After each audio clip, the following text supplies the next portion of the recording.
प्रशासन आणि सत्ताधारी यांची मिलीभगत आज महासभेत प्रथमच दिसते आणि दोघंही आपल्या कर्मचाऱ्यांना वाचवण्यासाठी कसे शर्तीचे प्रयत्न करत आहेत आणि चुकांवर पांघरून घालण्याचे प्रयत्न करतात हे आज महासभेत संपूर्ण नवी मुंबईकरांना दिसलं असेल.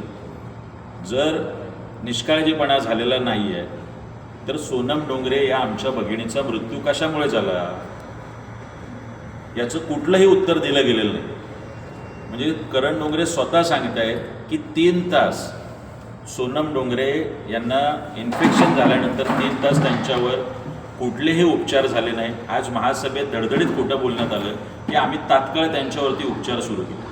बरं, जर आपल्याला कल्पना होती की उपचार आपल्या ऐरोली इथल्या हॉस्पिटलमध्ये होऊ शकत नाही कारण तिकडे ICU आणि व्हेंटिलेटर नाही आहे, आपण तात्काळ अर्ध्या तासात त्यांना NMC हॉस्पिटलमध्ये वाशीच्या का शिफ्ट केलेलं नाही आहे? तिथे सुद्धा अर्धा तास घालवला. ज्या रिचा मिश्रा हे आमची भगिनी वाचलेली आहे तिच्या पतीने हा निर्णय घेतला सोनम डोंगरे यांची परिस्थिती बघून की आम्ही फोर्टिजला शिफ्ट केलं पाहिजे. NMCने शिफ्ट केलेलं नाही. उपचार नीट झालेले नाही, निष्काळजीपणा झाला आहे. बरं, चौकशी समिती जी JJच्या डीनच्या अध्यक्षतेखाली नेमली त्यांनी CCTV पाहिलेत का सगळे?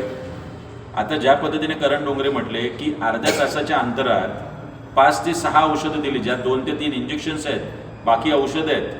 बरं, याच्यामध्ये रिचा मिश्रा ज्या आता जिवंत आहेत, रिचा मिश्रा यांचे पती सोनम डोंगरे यांचे करण डोंगरे हे पती, चौकशी समितीने यांना बोलून यांचीसुद्धा चौकशी केली का?